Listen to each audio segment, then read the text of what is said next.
سلام عليكم. وإذا انتهت الجولة الأولى من دور المجموعات لدوري أبطال أوروبا بتعادل نيوكاسل مع البيج ميلان في السان سيرو، وفوز ساحق لبرشلونة على رويال البلجيكي بخماسية نظيفة، وفوز مانشستر سيتي على النجم الأحمر بثلاثية مقابل هدف بعد التأخر بهدف في الشوط الأول، واللي كانت هتبقى أكبر مفاجأة في أول يوم لدوري الأبطال. وباريس يفوز على بروسيا دورتموند بثنائية نظيفة وبهدف رائع لأشرف حكيمي لاعب باريس سان جيرمان ونجم منتخب المغرب. ولاتسيو يخطف التعادل في الدقيقة الأخيرة من أتلتيكو مدريد برأسية الحارس إيفان بوروفيدال. وريال مدريد يفوز على هيرتا برلين أيضا في الدقيقة الأخيرة بأقدام جود بيلينغهام بعد تسديدة قوية من فالفيردي لتصطدم في قدم المدافع، بعدها يحرز بيلينغهام الفوز لريال مدريد بعد بسالة لاعبي هيرتا برلين دفاعيا، وبالأخص ان هو كان ممكن يحرز اكتر من هدف ويخطف المباراة عن طريق عيسى العيدوني نجم منتخب تونس. ونابولي يفوز على سبارتا براغ 2-1 وبهدف ذاتي من مدافعه في اخر الدقايق. وكمان الحظ يقف في وش لاعبي نادي سبارتا براغ، وفي اخر هجمة في المباراة الكرة تيجي في القائم لتمنع التعادل لسبارتا براغ، وتنتهي المباراة بثنائية مقابل هدف لمصلحة نادي نابولي. والإنتر يعود في المباراة ويتعادل مع ريال سوسيداد بعد شوط أول كان فيه لاعبي الإنتر خارج المباراة، وشوط ثاني يستحق الإنتر الفوز في المباراة. فريال سوسيداد قدم شوط أول بأداء رائع استكمالا للأداء اللي قدمه في مواجهة ريال مدريد في الدوري الأسباني، والإنتر في الشوط الثاني يتدارك الموقف ويسجل هدف التعادل، وكمان يسجل هدف لا يحتسب بداعي التسلل. والأرسنال يفوز على PSV ايندهوفن الهولندي بعد فترة طويلة من الغياب عن دوري الأبطال. فالأرسنال لا شيء يقف أمامه، وأنا مستني نادي أرسنال في مواجهة الأندية الكبار سواء في دوري أبطال أوروبا أو الدوري الإنجليزي. وأخيرا في أقوى مباريات الجولة الأولى بايرن ميونخ الألماني يفوز على مانشستر يونايتد الإنجليزي ب4 أهداف مقابل 3، وكادت أن تكون نتيجة كارثية على الشياطين الحمر في ألمانيا، ولكن اوعى يغرك الخسارة بفارق هدف واحد فقط في ألمانيا. فالبايرن كان هادي على اليونايتد، والبايرن لما بيحب يجيب جون بيجيب جون. واخيرا بعد المقدمه الطويله ديت اقدر اقول اهلا بيكم، معاكم محمد مجدي من قناه اللمسه الاخيره، والحديث عن الجوله الاولى من دور المجموعات لدوري ابطال اوروبا، وبالاخص عن مباراه اي سي ميلان ونيوكاسل وبرشلونه ورويال انتوينب البلجيكي، ومباراه مانشستر سيتي والنجم الاحمر، ومباراه باريس سان جيرمان وبروسيا دورتموند، وكمان مباراه ريال مدريد ويونيون برلين، ومباراه ارسنال وبي اس في ايندهوفن، واخيرا مباراه بايرن ميونخ ومانشستر يونايتد. وكمان هقول لك على افضل لاعب وافضل هدف وافضل فريق وافضل مباراه، كل دوت في حلقه النهارده. يلا بينا نبتدي.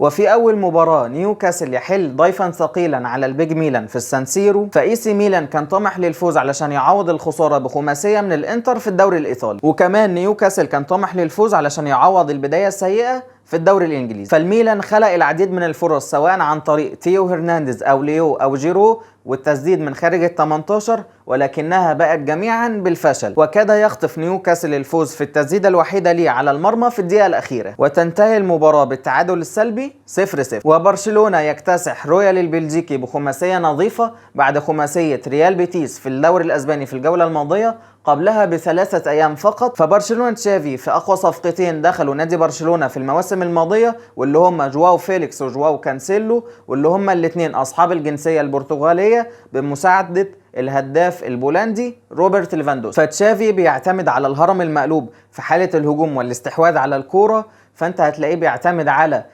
كوندي وكريستنسن قلبي دفاع خلف فرينك ديونج، مع انضمام جواو كانسيلو الظهير الايمن او الباك اليمين بجوار جافي في وسط الملعب، وهتلاقي رافينيا ماسك الخط اليمين في حالة الهجوم، وبالدي متقدم للامام وماسك الخط الشمال، مع وجود جواو كانسيلو وجندوجان في صناعة الألعاب، واحد مايل ناحية اليمين واحد مايل ناحية الشمال خلف روبرت ليفاندوسكي. فبرشلونة عنده عمق في التشكيلة عن الموسم الماضي، وفي الآخر فاز بخماسية. أما بقى لو احنا رحنا لمباراة مانشستر سيتي والنجم الأحمر، فكالعادة لا يوجد فريق قادر ان هو يفرض اسلوبه على سيتي جوارديولا. فكان السبيل الوحيد للنجم الاحمر هو التكتل الدفاعي والاعتماد على الهجمات المرتده، ودوت اللي حصل في الشوط الاول وايضا نجح فيه، وتحققت المعجزة وسجل النجم الأحمر الهدف الأول في نهاية الشوط الأول. وفي الشوط الثاني نعود إلى الواقعية، وفي أول دقيقة في الشوط الثاني يسجل جوليان ألفاريز هدف التعادل، واللي هو هدف رائع جدا.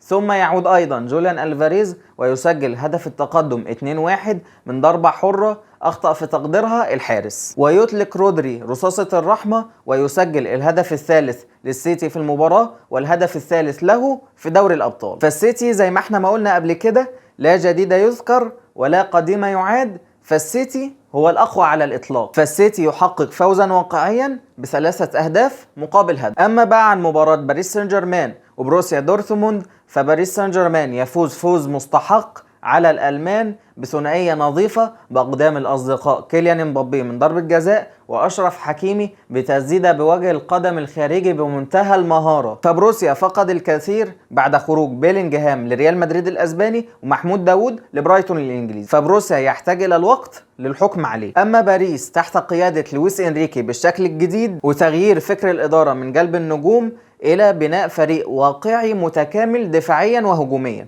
بمعدل أعمار أقل، فباريس عوض خروج ليونيل ميسي ونيمار بالتعاقد مع كولومواني وراموس وعثمان ديمبلي وأسينسيو، والأهم الإبقاء على كيليان امبابي في الفريق. فباريس أصبح يعتمد على الاستحواذ، خاصة أنه عنده لاعب وسط جيد في الاستحواذ على الكرة وهو فيتينيا، وكمان التعاقد مع أوجارتي في خط الوسط وسكرينيار في الدفاع. فباريس أصبح قوي هجوميا وقوي دفاعيا ويستحق الفوز على بروسيا بثنائية نظيفة. ومن فرنسا إلى أسبانيا ومواجهة ريال مدريد ليونيون برلين في أسبانيا، وأنا بقولها لك اهوت من الأول خالص، يونيون برلين هيسبب المتاعب سواء لريال مدريد في لقاء العودة أو نابولي في لقاء الذهاب والإياب. أما بقى عن ريال مدريد فهو يفتقد الكثير، وبالذات خوسيليو مهاجم ريال مدريد، فهو خوسيليو مثله مثل لوك ديون مع برشلونة من حوالي سنتين. هو لاعب مميز جدا في التمركز ومميز جدا في الرأسيات، وهيحسم مباريات كتيرة جدا لريال مدريد السنة دي في الدوري الأسباني، ولكن هو مش المهاجم اللي يعتمد عليه ريال مدريد، بالاخص يعني مش هو مهاجم ريال مدريد الاساسي. وكمان ريال مدريد ضعيف جدا على مستوى الاظهره سواء في الدفاع او في التكمله الهجوميه، بالاضافه الى عدم وجود عمق في التشكيله على مستوى الهجوم والدفاع. اما خط الوسط فهو فيه وفره من اللعيبه. فكل فرص ريال مدريد الحقيقيه في المباراه هي الاعتماد على العرضيات لاستغلال راسيات خوسيليو، ولكن ديت كان مصيرها حاجه من ثلاثه: يا اما الحارس بيتصدى ليها، يا اما خارج المرمى من الاساس، يا اما ترتقم في القائم، بالاضافه الى هروب رودريجو من الجبهه اليمين اكتر من مره. واعتقد ان فالفيردي يستحق مكان اساسي وان هو ياخد وقت اكتر من كده في المباريات القادمه. وما اخشى على ريال مدريد منه هو مواجهه الكبار في دوري الابطال السنه دي.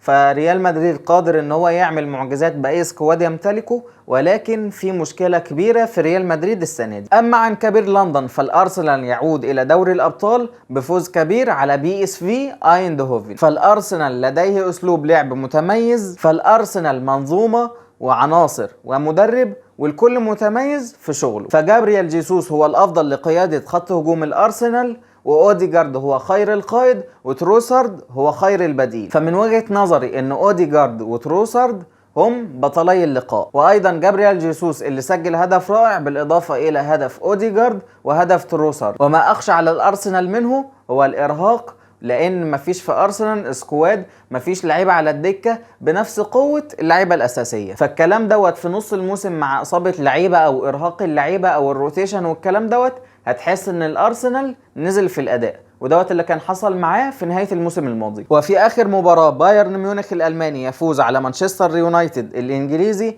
ب4 اهداف مقابل 3 أهداف. فالبايرن كان رحيما باليونايتد، فمانشستر قدم شوط اول كارثي، كان ممكن البايرن يخلصه ب4 أهداف في الشوط الاول بس، والبايرن كان ماشي بمقولة ارحموا عزيز قوم ذل. فجاله العقاب في الشوط الثاني وبالاخص في بداية الشوط الثاني وتسجيل هويلاند هدف التقليص. ومعلومة بس كده عايز اقولها عن هويلاند، هو لاعب مميز جدا، ولكن اسمه هو اللي وضعه بمقارنة مع الوحش هالاند، واللي هو اصلا مفيش حد يتقارن بهالاند. ولكن البايرن لما بيحب يجيب جون بيجيب جون، وفعل وضعية التهديف وسجل الهدف الثالث عن طريق هاري كين من ضربة جزاء. فحاول اليونايتد وسجل هدف التقليص عن طريق كازيميرو. فالبايرن فعل وضعية التهديف وسجل الهدف الرابع في آخر المباراة، وأيضا كازيميرو قلص النتيجة وسجل الهدف الثالث لليونايتد والاخير في المباراة. فالبايرن شرس جدا على المستوى الهجومي بالريتم العالي جدا اللي بيفرضه عن طريق لعيبته سواء صانيه او جمال موزيلا او الفونسو ديفيز. اما على المستوى الدفاعي فالبايرن محتاج لوقفة،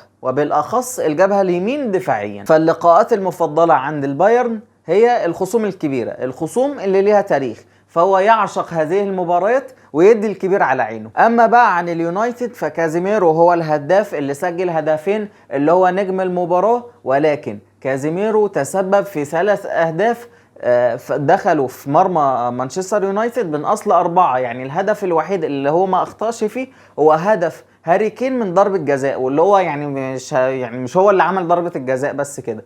فكازيميرو في الهدف الاول لصانيه كان المفروض يبقى موجود وان هو يحاول يمنع صانيه من التسديد والاريحيه في التسديد عن كده.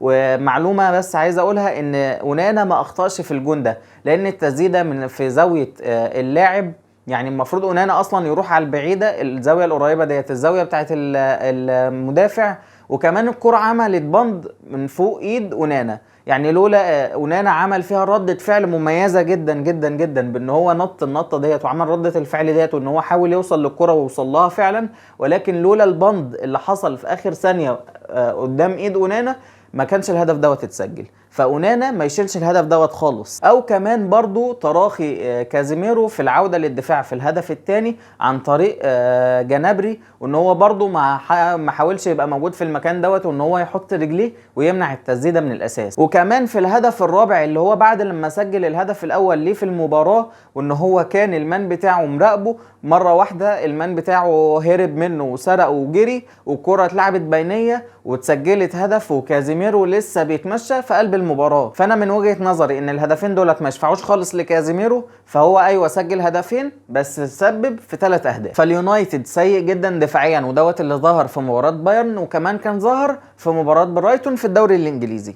وكمان اليونايتد سيء جدا على المستوى الهجومي، فال3 اهداف اللي سجلهم النهارده باستثناء هدف هويلاند، فالهدفين بتوع كازيميرو فهم من عرضيات، سواء من لعب مباشر ان كازيميرو دخل ال 18 وعمل زياده عدديه والكره جت معاه لطش كده ودخلت هدف، او بالهدف الثالث بالكازيميرو، الهدف الثالث لليونايتد والثاني لكازيميرو، واللي هي كانت من ضربه حره مباشره دخل لعبها بدماغه. فاليونايتد يفتقد الى الحلول الهجوميه، وبالاخص ان اللعيبه بتاعته تحول الهجمه الى هدف. وبكده اكون خلصت لك الفرق اللي احنا هنتكلم عليها النهارده. اما بقى لو احنا رحنا لافضل لاعب، فافضل لاعب هو جواو فيليكس لاعب نادي برشلونه، اللاعب اللي بيمتلك شخصيه كبيره جدا جدا جدا، اللاعب اللي حابب ان هو يبقى موجود في برشلونه وبيقدم له كل اللي يقدر يقدمه سواء في مباراه الدوري الاسباني او مباراه دوري الابطال النهارده. فجواو فيليكس اللي سجل هدفين وصنع هدف هو افضل لاعب من وجهة نظري. اما بقى عن افضل هدف فهو هدف اشرف حكيمي لاعب نادي باريس سان جيرمان ومنتخب المغرب، الهدف اللي سجله في بروسيا الهدف الثاني، واللي هو كان التسديده بوجه القدم الخارجي. مفيش اجمل من كده ومفيش احسن من كده هدف. اما بقى عن افضل فريق فانا من وجهة نظري هو فريق برشلونة، على حسب الاداء والتغير من الموسم الماضي للموسم الحالي، وممكن نختلف فيها، ممكن الناس تقول بايرن، ممكن الناس تقول باريس، ممكن الناس تقول ارسنال، ولكن انا اختياري الشخصي هو برشلونة. اما بقى عن افضل مباراة فبالتأكيد مباراة البايرن واليونايتد هي افضل مباراة، المباراة اللي كان فيها 7 اهداف وانتهت بفارق هدف واحد فقط. فما تنساش تشاركني في التعليقات بافضل لاعب وافضل هدف وافضل فريق وافضل مباراة. وبس كده، هو دوت كان كل اللي عندنا عن الجولة الاولى من دور المجموعات لدوري الابطال السنة دي. وبس كده، كان معاكم محمد مجدي من قناة اللمسة الاخيرة، واحب اشكرك لو انت وصلت معايا في الفيديو لحد هنا، وهسيب لك حساباتي على السوشيال ميديا تحت في الوصف، وما تنساش تشترك في القناة وتفعل زر الجرس، وما تنساش تحط لايك لو الفيديو عجبك. بس كده، سلام.